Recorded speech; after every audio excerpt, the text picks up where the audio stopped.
శిక్షించాలి, రైతులకు రక్షణ కల్పించాలి, రైతులకు రక్షణ కల్పించాలి.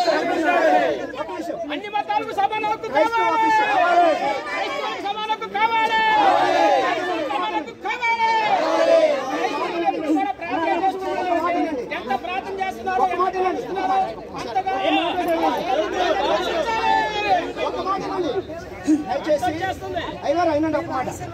దయచేసి మన నినాదము క్రైస్తవుల ఐక్యత కాదు. ఇక్కడ అర్థం చేసుకోండి, ఐక్యత కలిగి వచ్చాం. ఇంకా మనం సరిగ్గా చెప్పుకోవడం కాదు. ఇది మేమందరం వచ్చాం, మాకు న్యాయం జరగాలి. క్రైస్తవులు భారతీయులు మాకు న్యాయం జరగాలి. ఒక జిల్లా కలెక్టర్ క్రైస్తవులకు న్యాయం చేయకపోతే ఎవరు చేయగలరు? మా కలెక్టరా మీరు కాదా? మేము మీ దగ్గర రావాలి, ఇంకా అక్కడికి వెళ్ళాలా?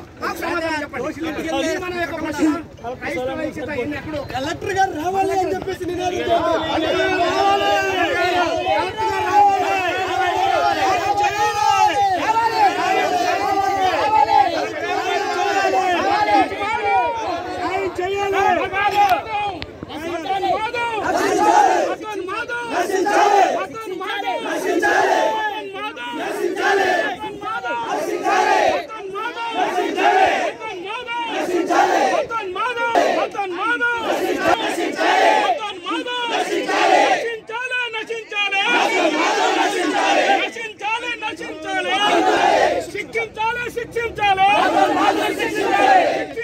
శిక్షించాలి.